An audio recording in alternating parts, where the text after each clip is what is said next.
awful in this society.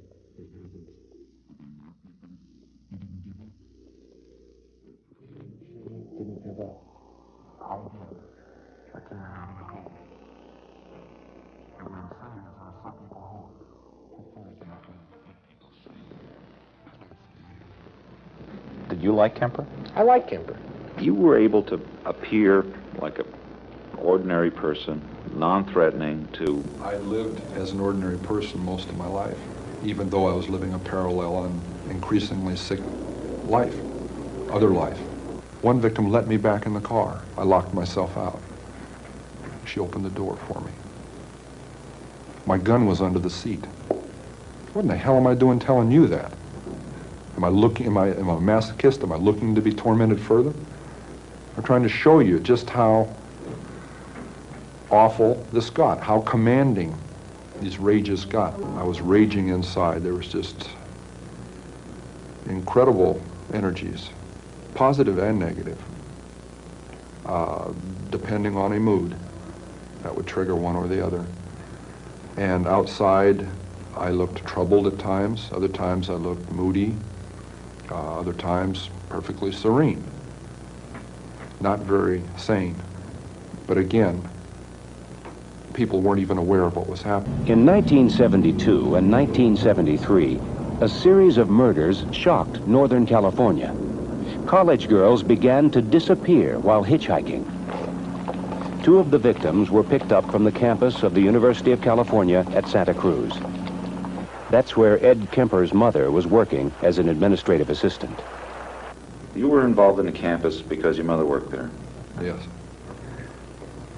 I was also involved in killing co-eds because my mother was associated with college work, college co-eds, women, and had had a very strong and violently outspoken position on men for much of my upbringing. My mother was a sick, angry, hungry, and very sad woman.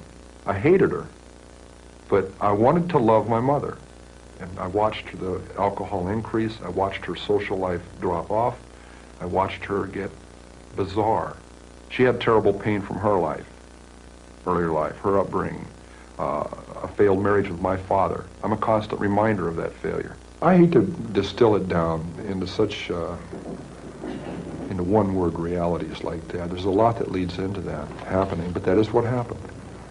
They represented not what my mother was, but what she liked, what she coveted, what was important to her, and I was destroying it. Why did you actually kill the girls? My frustration, my inability to communicate socially, sexually. I wasn't impotent, but emotionally I was impotent. I was scared to death of failing in male-female relationships. I knew absolutely nothing about that whole area, even if just sitting down and talking with a young lady. I need to be able to really communicate, and ironically enough, that's why I began picking people up. And I'm picking up young women, and I'm going a little bit farther each time. It's a daring kind of a thing. At first there wasn't a gun. I'm driving along. We go to a vulnerable place where there aren't people watching, where I could act out, and I say, no, I can't. And then a gun is in the car, hidden. And this craving, this awful, raging, eating feeling inside. I could feel it consuming my insides. This fantastic passion. It was overwhelming me. It was like drugs. It was like alcohol. A little isn't enough. At first it is. And as you adjust to that, psychologically and physically, you take more and more and more. It's the same process. So it finally came down to the thing of, do I dare bring this gun out? Already realizing if that gun comes out, something has to happen. It was going to happen. I didn't see it then, but it was going to happen. I was playing a dangerous game with a loaded gun that got us all.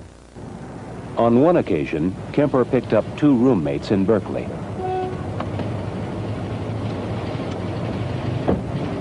In that first killing in May of '72, when that gun was pulled out, I launched it out. I had it under my leg, out of sight, parallel to my leg in the seat.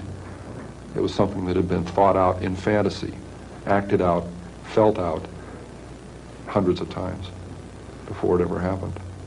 Kemper drove them at gunpoint to a secluded area near a park. He took one of them into the woods, leaving the second girl tied in the car. I just gone through a horrible experience with her roommate stabbing her. And I was in shock because of that. I couldn't believe that it was that way. And I'm walking back there bewildered. I gotta kill her. I can't let her go. She's gonna tell on me. Everybody's gonna get me.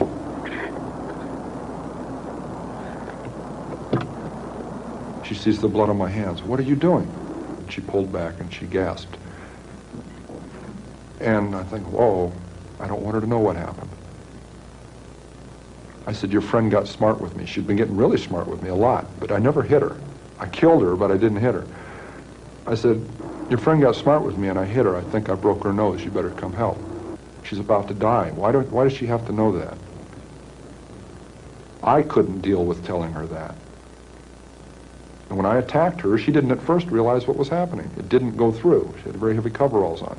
It knocked her right up into the lid of the car, but it didn't pierce the clothing. So it wasn't that swell a knife anyway.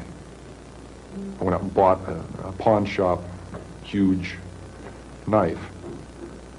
And I kept on just mindlessly attacking. She falls back into the trunk. I just killed a young woman. I slammed down the lid of the trunk. She isn't dead, she's dying. And I panicked. I thought I just locked the car keys in it because I can't find them in my pocket. Oh my God, I locked them in the trunk. I'm kicking on the trunk lid and yanking on it. Oh no, I don't believe this. I started to run and I tripped over the gun that I'd had in my pants that I had totally forgotten was there. I stopped. I said, stop and think. I collected my wits. Check all your pockets. I picked the gun up. I stuck it back in my pants, now remembering I had one. I checked all my pockets, and there's the keys in the back pocket. I never put them in my back pocket. Everyone makes mistakes, and that's what we have to hope for. The more mistakes they make, the better their chances. I thought I was pretty slick, and went and tripped all over myself. That first 2 murders, the first 24 hours, there were 3 clear times I should have been busted, and I wasn't. Because 3 different individuals or 3 different groups of people got scared and minded their own business and looked the other way. Some of the people who are committing murders, even as we speak, if they're doing it by themselves and they tell no one about it, they could go on undetected until they decided to stop. And the police wouldn't catch them unless we just happened to roll up on them while they were doing it. Even after police warnings against hitchhiking and an increased bus schedule on the campus, Kemper had no trouble picking up hitchhikers. Ironically, one warning advised riding only in cars with university stickers. Kemper's car had such a sticker. My mother worked at the campus, and I had an A sticker on my car, an obvious access, day or night, to the campus. I was picking up some very lovely young women. You know what we were talking about as we're driving around? Almost as often as not, this guy that's going around doing this stuff. And the second they started talking that, they didn't realize it, but they were getting a free ride. I couldn't touch that with a 10-foot pole, I swear. You know, but they'd be telling me what all about this guy, and they're comparing notes and speculating on what he looks like, how he carries himself, why he's doing this stuff, telling me about it. So how come they get in a car with somebody at that time? She judged me not to be that guy. I didn't look like it. It was getting easier to do. I was getting better at it. I was getting less detectable. I started flaunting that invisibility, severing a human head, 2 of them, at night in front of my mother's residence, with her at home, my neighbors at home upstairs, their picture window open, the curtains open, 11 o'clock at night, the lights are on. All they have to do is walk by, look out, and I've had it. Why did you keep the heads? Why did you cut them off, and why did you keep them? Something out of my childhood. I could put it on an incident. I mean, my father chopping the heads off of our 2 pet chickens and my mother insisting that I eat them for dinner. You know, we could say it was something that simple. I don't think it was. Now, my dad heads out back with a hatchet. I got on my bike and I tried to stop it. I remember that. I got on the bike, rode around the block. I was crying. I haven't talked about that for a lot of years. I'm sure that may have implemented something, that may have gotten something rolling, but along fantasy lines. But it took a lot of years of development along those lines to really get off. But how are you able to, in 1 minute, have someone's head in your hands, and very shortly thereafter? Living through a fantasy, however that would relate to that severed head. And then 5 minutes later, I'd put that away, and there'd be a knock on the door, and I'd put it away and answer the door. And the landlady would be there, and we'd discuss it. Discuss what? Reality. Her reality, not mine. Some people go crazy at that point. I felt it. It was one hell of a tweak. I mean, to just flip out and not know where I was. To be walking up the stairs with a camera bag that belonged to a young woman that had her severed head in it. Walking up to my apartment past a happy young couple coming down the stairs who nodded and smiled at me as they went by. Good evening. And they're going out on a date where I'd love to be going. And I'm aware of both of these realities, and the distance between those two is so dramatic, so amazing, so violent, that really, I could feel the wheels squeaking inside. That was really pulling on it. And I imagine at that point some people break. But I didn't literally go insane. I didn't get lost. And all this time, Kemper was able to seem normal. He even hung out at a bar across the street from the courthouse, making friends with policemen, trying to pick up information. They'd buy me a beer, I'd buy them a beer. Casual relationships, but I was poking around a little bit trying to find some things out. I knew they wouldn't be privy to hot information, but there were some things that were bothering me, like were there any speculations on how they were dying. Did the cops like you? Like I said, a friendly nuisance. I got in the way, and it was deliberate. Again, friendly nuisances are dismissed. How did you get the knowledge to outsmart the police? Watching television, believe it or not.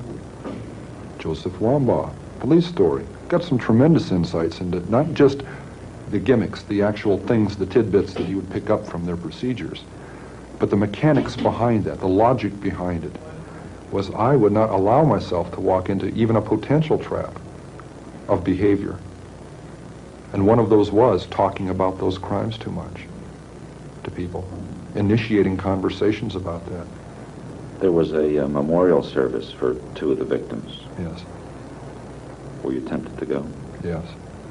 But I'd seen one too many episodes of one too many crime shows where that is one of the available resources for clues. Tracking down the attenders. One man taking pictures of the people there to eliminate as potential suspects. some police department, now they actually came to your house to pick up a handgun. Sheriff's representatives. One of the detectives was upset because he heard I had a .44 Magnum pistol and was a convicted man. He came to take the gun away, and it was on he and his sergeant detective. They were staking out the wrong house. It was across the street, and I'm playing around with a car, standing next to the gun in the trunk. They come over and ask me about, excuse me, sir, do you know who lives in this house across the street here? Well, that house was 609 Harriet. He crossed back over to this side into 609 Ord, and they were looking for me and didn't even know that, see what I mean? Bad news. Well, at any rate, we walk into the house to have them ask my mother about this other house, and I'm saying, hey, which 609 are you looking for? And they said, are you Ed Kemper? Yes. And it goes on. And I needed to find out what they were looking for, the murder weapon, the .22 automatic, or the .44 Magnum, and I don't want to advertise that I've got a whole bunch of guns. So I made a comment to divine between the two. And I said, yes, quite a little gun, isn't it? And he retorted, a .44 Magnum, I hope so. And I said, whew, okay, because that loaded .22 was under the front seat and guaranteed me an arrest right on the spot. And .44 was in the trunk. I forgot that. I took them in the house, we went into my bedroom, and the closet doors open, and I have a high-powered rifle with a scope on it. You had some other stuff in the house too, yes? Yeah.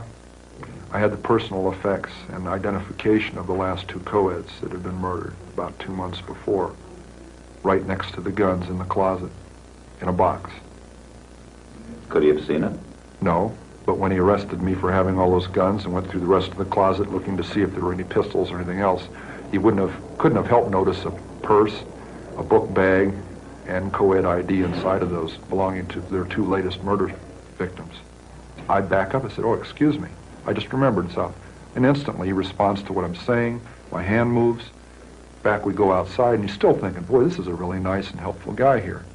Some of these people do what you and I do to become better killers. They practice their trade. Didn't Kemper stop himself toward the end of his career? Kemper says he did. He says he could have gone on. He said he had fantasies of killing dozens more people, of leaving a trail of bodies across the country, and at one point he just got on the telephone and turned himself in. He said it was time for the killing to stop. In his case, he said publicly that it was his mother that he was killing all along, and when he killed his mother, that was the end. It's a very deep psychological observation from himself. It may be very accurate. It was springtime. It was April. And for 2 months I hadn't killed. And I said, it's not going to happen to any more girls. It's got to stay between me and my mother, and I can't get away from her. We're still fighting. She's still belittling me. I'm like a puppet on a string, and I entertain her. She knows all my buttons, and I dance like a puppet with that pain. And it had even gotten physical, to where I had physically grabbed her and thrown her onto her bed, trying to emphasize a point that I was threatening to kill her. So here I pick up these two young ladies in Berkeley on Ashby Avenue. One has flowers in her hand, petite little dolls. They're in granny dresses, and they're hitchhiking, a couple of real experts. I want to see how together I am, if I can resist this temptation. You going to Walnut Creek? Great.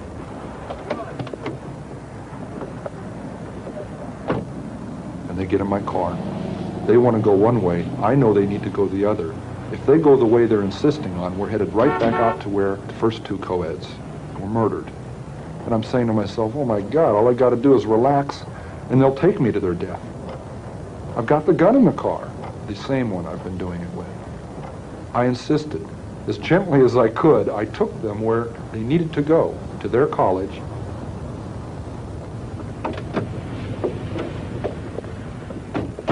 Thanks a lot. That was 1 week before I murdered my mother. I said, she's got to die, and I've got to die, or girls like that are going to die. And that's when I decided I'm going to murder my mother. I knew a week before she died, I was going to kill her. And she went out to a party, she got soused, she came home, went to sleep. I was woken up by that, came out, I walked up to her bed, she's laying there reading a paperback, as many thousands of nights before. And she said, oh, I suppose you're going to want to sit up all night and talk now. Shit. And I looked at her, I said, no. I said, good night.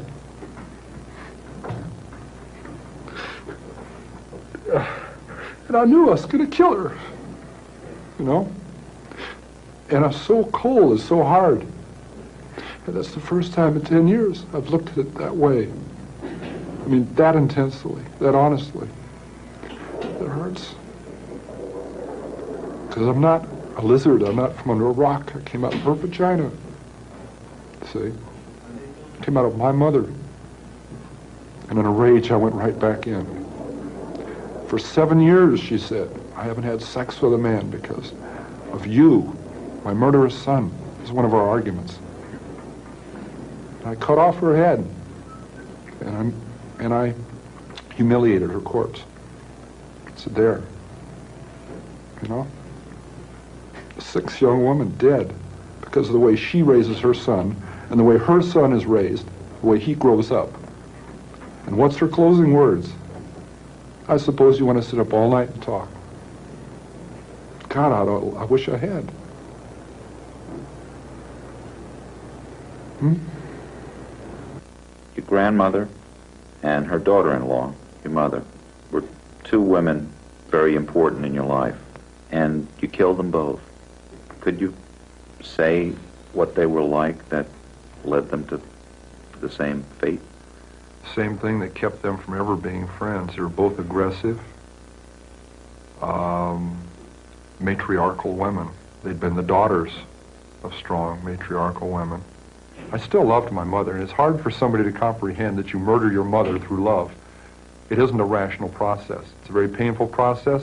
It isn't rational, and I've got to still live with that. Why did you wind up giving yourself up? It had to stop. It had to stop. Once my mother was dead, there was almost a cathartic process at that point. I got physically ill right then, when she died, when I murdered her. And once she was dead, there was no way I could back out. I had backed down from giving up 1,000 times. You know, I used to get drunk and go sit out in front of the sheriff's department in a parking lot across the street on one of those little concrete parking berms, and I just sit there and say, no, I still can't. The clanging doors, I could still hear them. No, because it'll never open again. You know, so I rationalized that to give up would be insane. To give up would be crazy. I'd be giving away my freedom, and I don't need to. But I look back on that and wish I had earlier, when I was saying those things to myself. The people who were later dead wouldn't be. The regret that came later would have not had to be. Those people, not things, those people would still be with their families, with their loved ones. They would have their own families if I had had the courage to make that decision instead of painting myself into the corner. Where might you be if you'd never given in to the impulse to murder? Where might I be? If my parole had been successful, I believe I'd be married, I'd have children, I'd be heading toward my first grandchildren.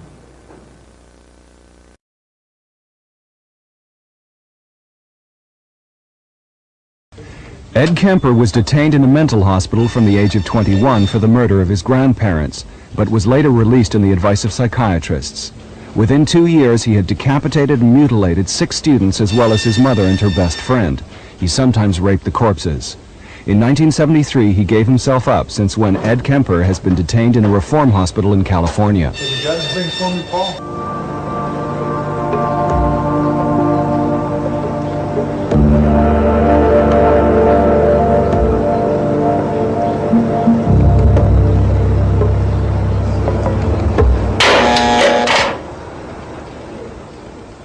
Vacaville Prison near San Francisco is the largest prison in the West, with around 10,000 inmates. Ed Kemper teaches computer science here and takes part in a program recording literature for the blind, all of which will help him earn early remission.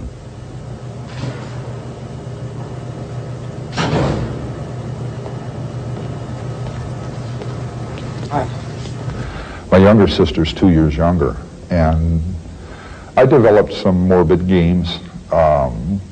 My life had started going that way at about 8. At a certain time of the evening, the family left the center room, the living room of the house. My mother and my sisters, or my sisters themselves, would go up to bed upstairs, where I used to go to bed upstairs. I had to go down to the basement. And an 8-year-old child had a tough time differentiating the reason in that. Why am I going to the basement? I'm going to hell, they're going to heaven. And what were those games that you played with your sister? Okay. Well, the one I remember someone talking about in a book was one that was playing gas chamber or electric chair or something. And we had this big old overstuffed chair up in my room. And it was not just my sister and I, it was my sister and I and a friend, close friend. We got into all these games. We got into one game where we'd roll up in a rug, and the person would try to get out of it. It was just like a large throw rug. And it was, I guess, what fascinated us individually about it is it was a completely, it broke up the monotony, I guess, of what we were doing. Didn't have a lot of toys to play with. We got bored with those pretty quickly.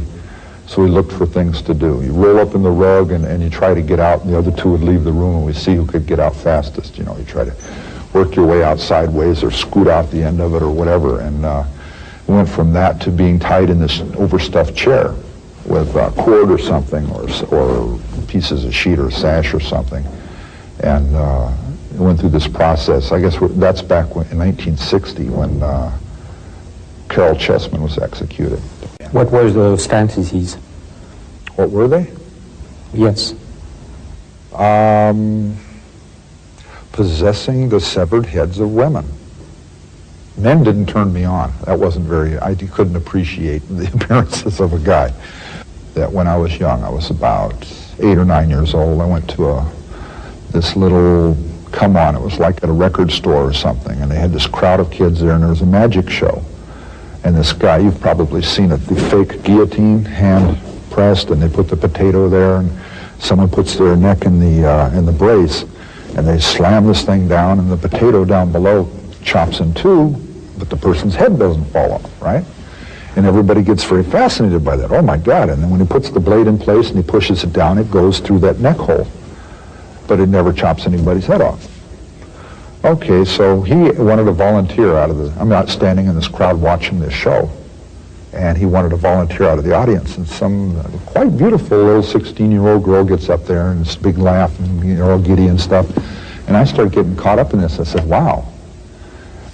Right at that moment, I departed reality because logically, I should have been able to ascertain that that could not happen. You're not going to get away with chopping somebody's head off in the middle of, in the middle of Helena, Montana, the capital city. But the concept of it was so raw and it was titillating. I says, wow, gee, I gotta watch this. And he had her girlfriend come over and put her hands there to catch her head so it wouldn't fall in the basket, you know. And he was making jokes about this. I got caught up in this interplay between normal concerns. You don't want to get a bump on her head. Well, hey, if you're chopping her head off, it doesn't matter, right? And this is catching in my mind somehow, and I'm saying, wow. The first time, okay, the two girls were killed around 6 p.m. By 11 the next morning, they are both completely gone out of my life, physically, all right? That's not even 24 hours. The third murder, which is the second incident, okay, I'm in the middle of trying to get my record sealed, right? Thursday night, I killed her. I took off Friday. I didn't go to work. I called in sick, took CTO, all right? Dismembered her body, got rid of her body, but kept her head in her hands because they're identifiable. They're highly identifiable. I kept those at the apartment, okay? That Friday night, Thursday night, I took her. Friday morning, she was dismembered. Friday night, she was disposed of, right? Saturday morning, I left, right?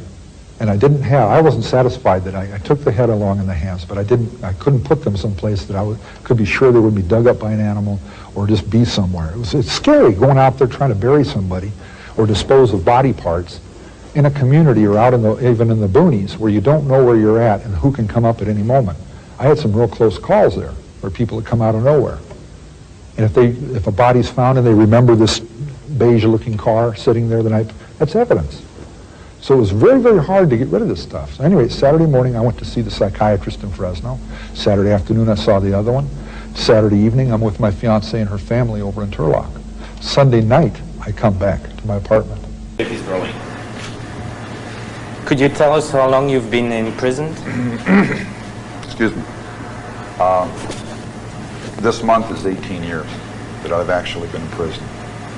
What were you convicted of? 8 counts of first-degree murder. What was your sentence? 7 years to life,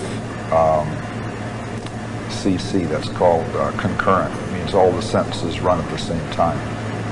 2 years before you committed the crimes, I think you traveled quite a lot on the freeways at night or picking up hitchhikers. During the day. During the day? Yeah. I traveled a lot because I'd been locked up for 5.5 years. I had never had a license. Well, I'd just gotten a license when I got locked up the first time, a Montana license.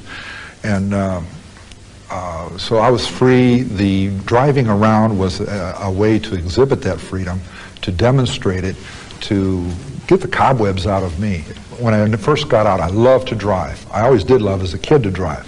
I started driving when I was 10 or 12 years old, but I got a license when I was 15 up in Montana, and then I got locked up, and then here in California, and I got out, got a license, and I just started driving. And that was my main hobby, I'd say. And I saw a lot of people out hitchhiking, and I didn't select girls to pick up. I picked up anybody who wanted a ride. And over that whole 3-year period, it was the same way. If someone needed a ride, I picked them up, unless specifically I was looking for someone to do in. The crimes, it goes from May to September. 7th. May 7th, Sunday, to Thursday, September 14th. Then it hops over to January, right? And then to February. It's speeding up. It's coming to a head. It's getting to where, it wasn't a cyclical thing, but it was coming to where it was coming more often. And something I didn't tell a whole lot of people, I guess I did tell in one interview, shortly before it all ended, I drove up to the Bay Area, and I was living there. I was up in Alameda. But I was living with my mother in Santa Cruz and commuting because I had to work up there, and I stayed with a friend. I went out to Berkeley, and I drove Ashby Avenue, one of the places I used to drive, looking for co-eds. And I drove from Highway 80 up Ashby Avenue to Highway 13. The first 2 co-eds I killed were on Ashby Avenue. They were 5'2", slight of figure, you know, we call petite. And one's black hair, one's blonde hair, okay? I'm driving the opposite direction up Ashby Avenue. It's a year later.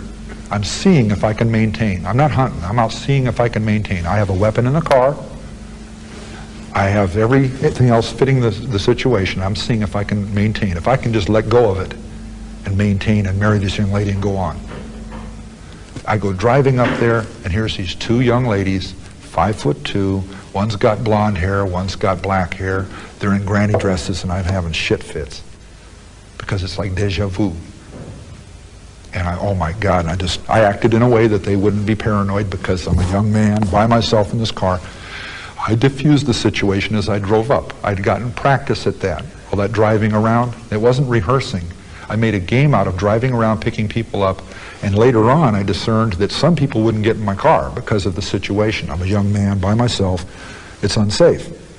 So I thought, well, gee, that kind of put me off. I'm not doing anything to anybody, so I want to see if I can change that situation where they'll want to get in and I can take them where they're going. Because I know I'm not going to do anything. And I got to where I could diffuse that situation. It's how you're looking. If you look, oh boy, I already start cranking the car over there. They're not going to get in your car because they can see you from half a block away drooling.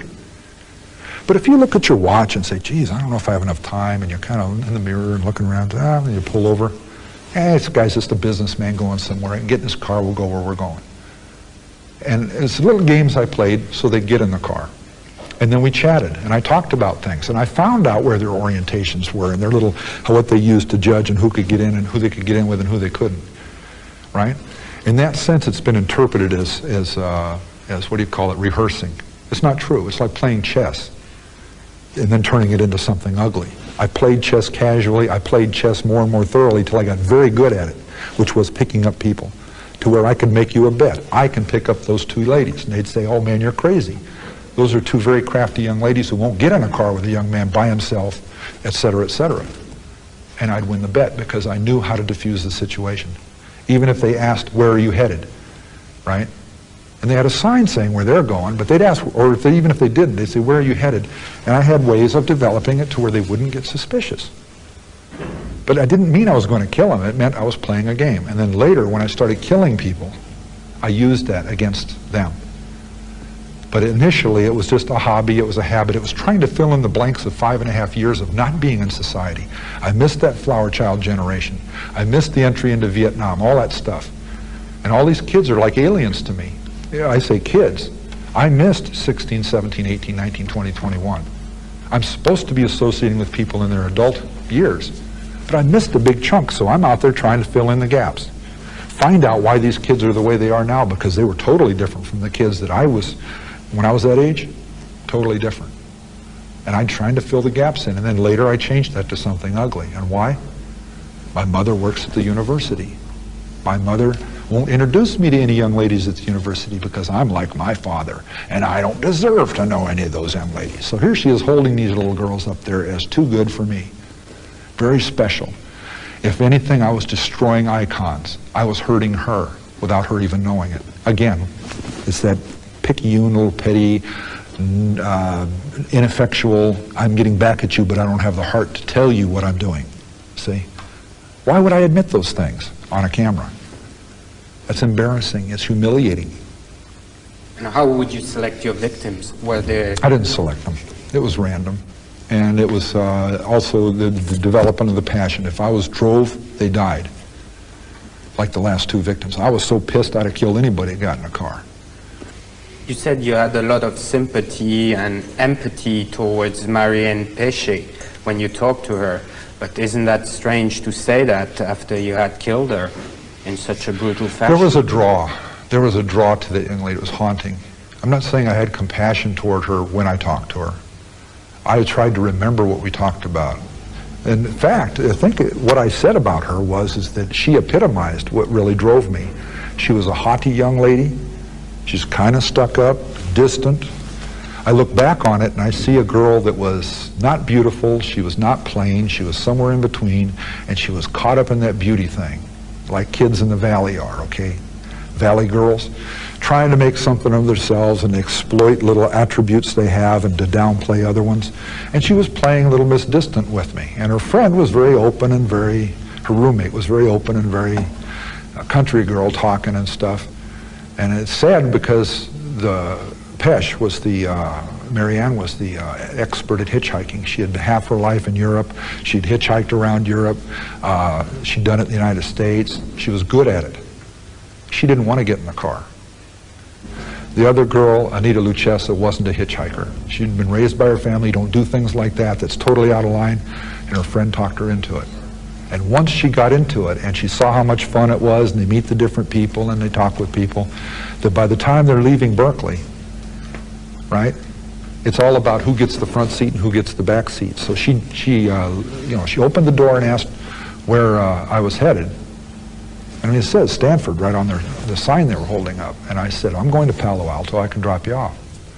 Oh, great. And she jumps in, grabs her stuff, jumps in, opens the back seat up for her friend, who's standing there looking at me long and serious about whether or not, because I could tell at the time, she knows better than to get in.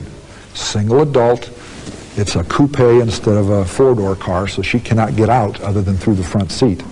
So that's all the warning signs of not getting in with a single, in that kind of a situation. All of the things were wrong about it. But when I drove up, I pulled that little stunt of looking at my watch. Do I have time to pick them up? And you wouldn't believe how much effect that kind of thing has. And when she kept staring at me and looking for something wrong in my eyes, I gave this look back like, I don't understand. Why are you looking at me like this? I gave her that back, and she says, oh, this guy's a dork. He's innocent as hell. She gets in. Okay, we're driving along, and I'm looking at this young lady in the rearview mirror. And I look back at it years later, and I'm saying, she kept looking me back, too, right in the eyeballs. I'm wearing dark glasses, but they're not totally dark. And I'm realizing now that she could see me looking at her, and she was looking right back at me. And instead of saying something to me like, what are you looking at, or hey, maybe you ought to drop us off, or something like that, she just kept looking back at me. And I'm looking at her, and she keeps looking at me. And I'm thinking she's playing this little game. It's not really teasing, so to speak. It's just this little psychological game back and forth that men and women do sometimes. The young girl in the front, Anita, was at one point in the driving, and I'm sure they were doing little looks at each other and little comments that I didn't pick up because I'm driving and looking for places to go. That somewhere in that communication, she gave me this sexy little look, like, oh boy, you're a pretty good-looking guy, da-da-da. And I smiled back at her, but not this hungry, oh yeah, I like to get down with you kind of thing. It was just I smiled back at her, and I saw it for what it was. It's an 18-year-old girl that's feeling her oats. She's not doing anything wrong. It's sad and it's real pathetic, but some of this stuff I was getting real caught up in this girl in the back seat. She was, to me, at that point, she was really beautiful. She had the most incredible blue eyes, right? She had this really shiny black hair that was turning me on. And I was getting drove because I just kept playing this game of picking people up, and I had plugged in those fantasies of killing people. And, the titillating little fantasies, and I says, geez, I keep walking away from that. And I put myself down as being weak for not being able to do something about that. right? So I kept driving and driving on myself saying, I got to do something. I got to do something about this.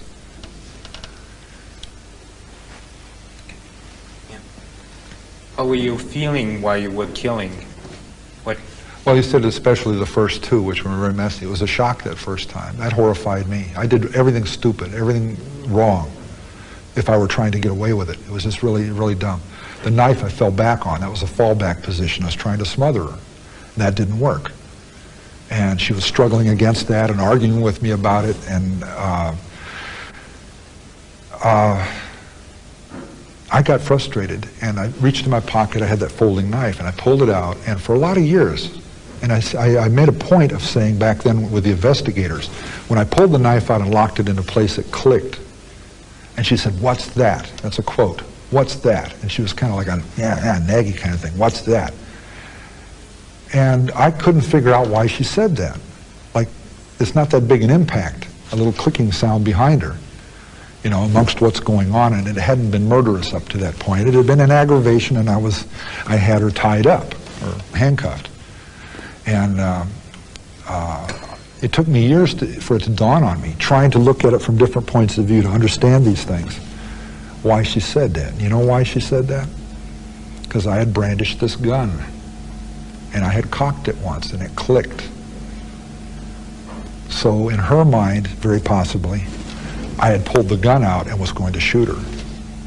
So she said, "What's that?" And thinking I've pulled the gun out now and I'm cocking it, not realizing I'd pulled a knife out. I still had the gun in my pants. I stabbed her. She didn't fall dead. You're supposed to fall dead. You're supposed to go, "Oh," and fall dead. I've seen it in all the movies, right? Doesn't work that way. When you stab someone, they leak to death. They lose blood pressure, and you stab them more and more and more. You complicate it many times by where you're hitting, the pain you're causing, and the aggravation of the person involved, plus whether or not they leak a little faster. It wasn't working worth the damn. I stabbed her all over her back, and she even turned around. I stabbed her in the side and in the stomach once. Why? As she turned around, I could have stabbed her through the heart. But her breasts were there. And it actually deflected me. I couldn't see stabbing a young woman in her breast. That's embarrassing. I didn't say that to them back then, I don't think. I may have.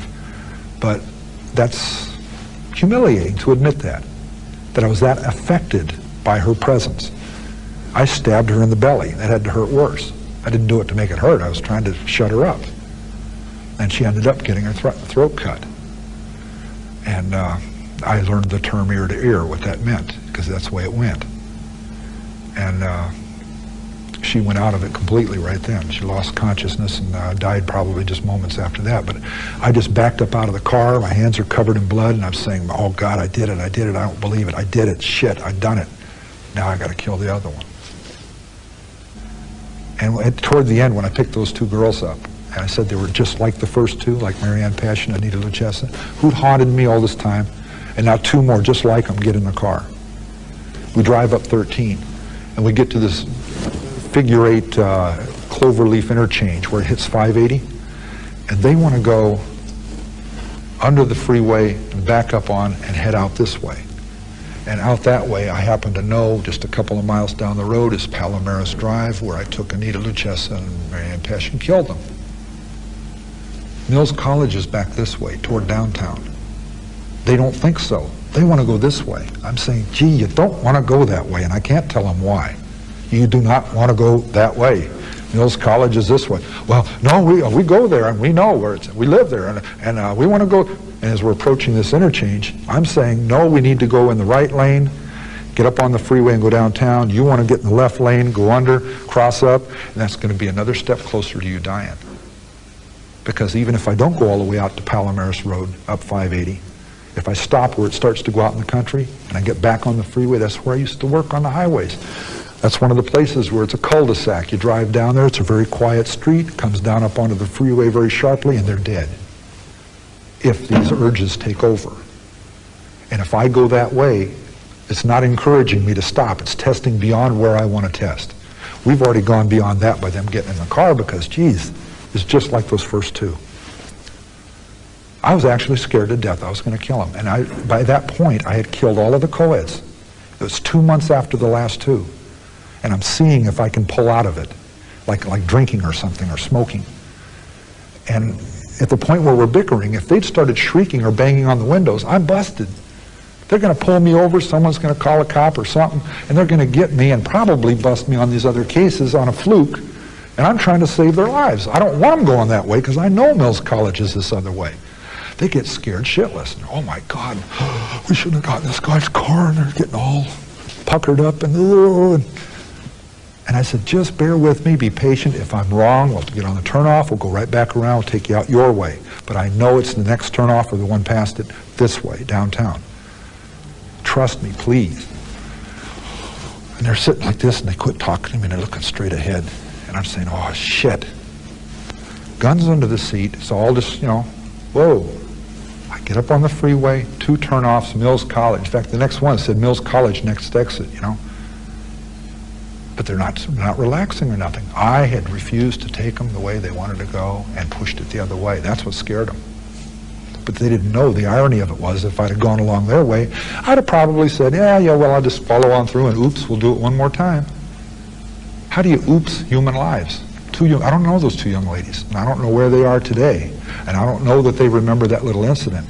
But when I drove them to Mills College, inside of Mills College, to their college entrance, right to the building, to the dormitory, and they got out of that car and flew up those stairs, never even looked back, I'll bet they quit hitchhiking quite so casually after that. But you know what? I don't think they know to this day how close that came. And the irony of it is, just to shut them up and not have them freak out, I could have gone the other way. But by that time, then we're going back up that groove of what I had done already and what I was familiar with. See what I'm saying?